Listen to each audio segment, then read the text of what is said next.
Hello everybody, this is lecture on the Red Scare. Here we go. Second Red Scare, as you remember, the first was shortly after World War I, 1919 or so. This is the one that is more well known. There's a comic book cover. Is this tomorrow, America under communism? Everything's in flames, including the flag. Here's another comic book cover, Captain America, Commie Smasher. This is a comic book era. Here's what we're going to cover. A little bit about what the Red Scare was, a congressional committee called HUAC, and their investigation of the Hollywood 10 and Alger Hiss. That is, Richard Nixon came to fame in that committee. Truman's Loyalty Program, the Smith Act, and the Supreme Court case Dennis versus the U.S., McCarthy and McCarthyism, the significance of it all. Of these two, it's easy to get lost in the details. HUAC and McCarthy are the most significant parts of the Red Scare. When you finish this lecture, it would be good if you just go back over it for a little bit and pick out, okay, what is important to remember out of this, because some of it is not that big of a deal. What was the Red Scare?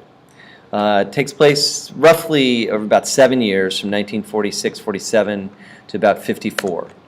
And it is mostly led by Congress, the Senate or in the House, and their investigations and hearings by various congressional committees. So the Congress can do, mostly their job is to do what? Right? Pass laws, but they also can have an investigatory function that is not just something the executive branch does, and they can hold hearings. It's better known as what these committees produced or spawned, which was the era of irrational fear among the public that communists were secretly in the government and in our entertainment industry and the media. Consisted, as you probably know, of unfair accusations, denial of rights like freedom of speech, freedom of association, which like a party or organization you might join, and denial of the Fifth Amendment, the right not to testify against yourself.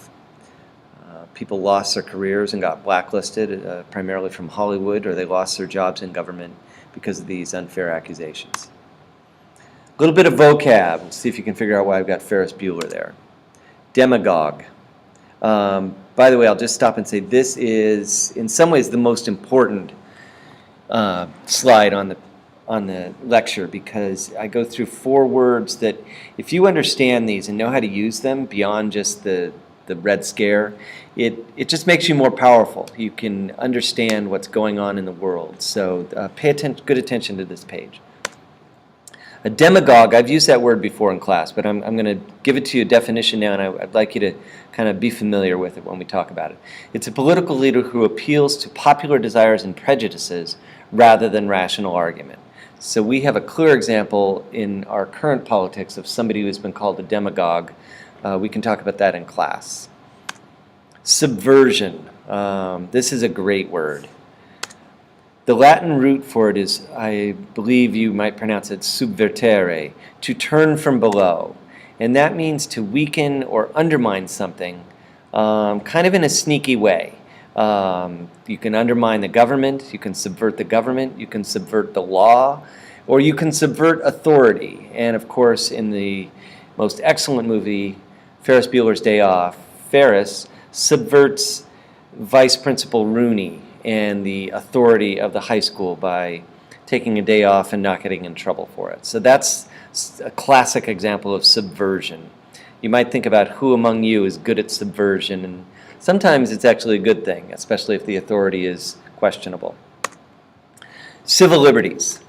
Those are freedoms and rights that the government cannot take away without due process. So it includes freedom of speech, freedom of association, but it's also like, writ of habeas corpus, the right not to be incarcerated without due cause. And finally, I should explain due process. Due process is the idea that the government has to give you legally what is due you, or what is owed to you. So the government respects all legal rights owed to a person. So those are 4 terms that can be a little tricky or vague. They're really important. So if you have questions about them, bring it up in class, okay? And I'd be happy to talk about it. Finally, a little background before we get into the Red Scare itself. There was a lot of left-wing activity in the 30s. Because of the Depression and the problems with our economy, people began to question the capitalist system, and that included joining a lot of socialist or communist organizations. Part of that was all the labor union activity, and this is in the background is a photograph of a labor strike in 1929. So as a background of what happens in the Red Scare, you have a lot of people who during the 30s had joined a lot of kind of left-wing organizations that are later going to be questioned, were you a communist spy? And a lot of it was, almost all of it was completely patriotic and intended to help the country. While there were definitely some spies in the United States in the 30s and 40s. So let's get into the meat of this, HUAC. HUAC stands for the House Un-American Activities Committee, and it was a group that was charged with investigating subversive or un-American activities in the media industry and in government. Their probably most famous prosecution was when they investigated the Hollywood 10 in 1947. These were a group of writers and directors who were accused of putting subversive content in films, that they were trying to make films that were supposed to convince Americans of the virtues of communism. They were questioned for what organizations they belonged to. Many of the writers took the Fifth Amendment. They refused to name names and who they knew and been associated with. And they eventually got convicted of contempt and put in jail and blacklisted many of them from ever working in Hollywood again. So it kind of ruined their careers on little basis. They weren't trying to, subtly overthrow America with the films that they were writing. There's a picture of Richard Nixon. Another famous investigation was of Alger Hiss. Alger Hiss had been an FDR aide during the New Deal. He had accompanied FDR on his summit trip to Yalta when he met with Stalin, and there were accusations that he was a Soviet spy. In this case, it turns out he was. He denied the charges. He was eventually put on trial and convicted not of espionage but of perjury. Later, when the Soviet Union fell apart and they opened up their secret archives, we were able to see that he probably had been passing information to the Soviet Union. Nixon, Richard Nixon, eventually becomes president, is a young congressman from California at that time, and he uses HUAC, he is a member of it, to gain fame. He's not the chairman of it, but he becomes the most vicious of the Red Hunters. He ends up running in 1952 as vice president with Eisenhower because of his fame with HUAC. Eisenhower didn't really like him, thought he was kind of manipulative and a jerk, but he's the original vice president as a tack dog, when you allow the president to be kind of presidential and you use the VP to be the nasty one, and Nixon does that well. So that is HUAC. That's all I have to say about that. In 1947, critics, including those on HUAC, like Nixon, said Truman is soft on communism. He's not tough enough. Was he? I think you can see from the way he pursued the Truman Doctrine and the Marshall Plan and vigorously fighting communism overseas that he most assuredly was not soft on communism at all. But anyway, that accusation kind of stuck. In response, Truman tried to show that his government was clean, and he investigated government employees for their Americanness. They didn't really find anything, but they did dismiss some employees who couldn't quite, had maybe questionable organizations they belonged to in the 30s. Just an example of how kind of far things got turned around during the Red Scare. This one gets complicated. The Smith Act was a law prohibiting someone from advocating the overthrow of the U.S. government. Pretty straightforward, passed in the late 30s, I believe, or early, 1940. Eugene Dennis is a leader of the Communist Party of the United States, and 10 others were convicted under the Smith Act. Dennis argued that the conviction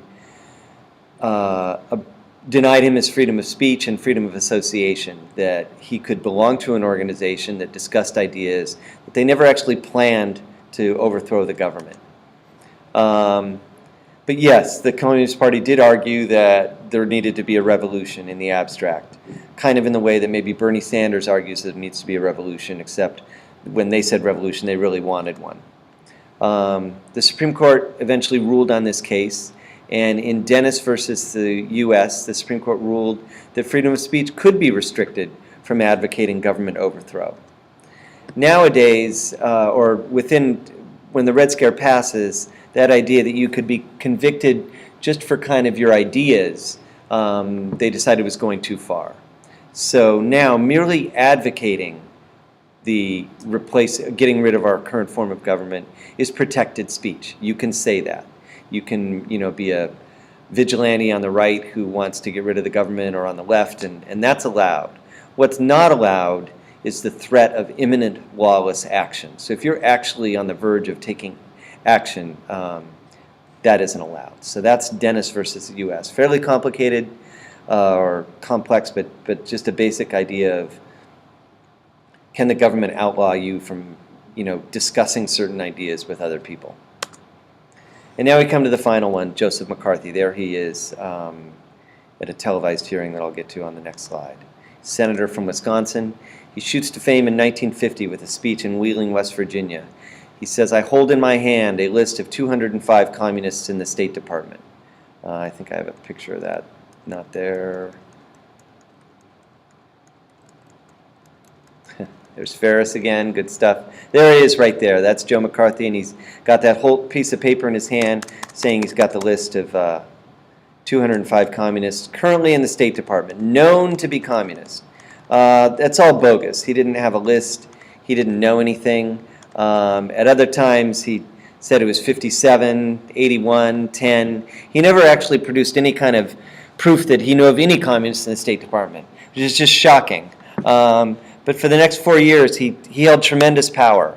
He was the biggest bully, had the least substance, the most dramatic, and well-known of the Red Hunters.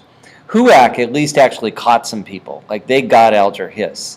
They helped find the Rosenbergs, who, I should have mentioned the Rosenbergs anyway. The Rosenbergs were Julius and Ethel accused of and convicted of being Soviet spies who had sold atomic bomb secrets to the Soviets, and they were executed for that. There's evidence that they were probably guilty, at least one of them, maybe both. But McCarthy had none of that. He relentlessly and recklessly attacked people with little basis. And if anybody questioned him on it, he would attack his questioners. In 1950, Senator Margaret Chase Smith, one of the first female senators, also a Republican with McCarthy, gave her famous statement of conscience speech in the Senate, and saying his methods were abusive and character assassination and un-American, that he was the bigger threat. McCarthy and Nixon immediately began to attack her as kind of a pinko. Red would be someone who's communist. A pinko is someone who's not actually communist, but kind of maybe is friends with communists. Here is McCarthy holding up a poster and a map discussing accusations that the Army was harboring communist sympathizers. This is Joseph Welch, who I'll talk about in a moment. So McCarthy's downfall is going to come when he accuses the Army of harboring communist sympathizers. They hold the hearings, the Army-McCarthy hearings, on television. It is one of the earliest political things that are publicized on TV, 6 years before the Kennedy-Nixon debates. And my mom remembers watching it, going home and watching it with her dad, and just being riveted. And the television has an effect. People got to see him for the bully he was, and he's kind of badgering one of Joseph Welch's young aides. And Welch finally famously says, "Sir, I think we all know what is going on here, and can you leave him alone? He's done nothing wrong. I've done nothing wrong for the man I was questioning. At long last, have you no decency?" And people saw that on TV and kind of exposed him for the bully he was, and he faded quickly from the scene. But the damage was done. So what's the significance of the Red Scare, and especially of HUAC and McCarthy? It's the idea that a demagogue with accusations and few facts was able to ruin people's lives and for a period of years hold tremendous power. So where's the real danger of the Red Scare? It wasn't in the fact that there were people who held left-wing ideas and might be trying to subvert the government. It was our willingness to accuse others and ruin their lives with little basis. So our occasional susceptibility to hysteria when we are afraid, in this case afraid of communism, and our willingness to trample on the rights of others, supposedly constitutional rights, when we are afraid. I think the current era is a good example of what we need to be afraid of, or fearful of, that we are afraid of terrorism, and it has led some of us to be willing to trample on the rights of many Muslim Americans, instead of focusing on the patriotism and desire for all things American of the vast majority of Muslim Americans. We allow demagogues like Trump to say we need a religious test for who should be able to be allowed into America. And I think, you can talk about that being, political opinion, but I think if you look at American values and what really is dear and important to us, freedom of speech, freedom of religion, freedom of association are our First Amendment values, our bedrock of what our nation is built on. And the Red Scare shows our susceptibility to kind of, when we are afraid, abandoning those, and we need to watch out for that. All right, thanks very much. See you in class.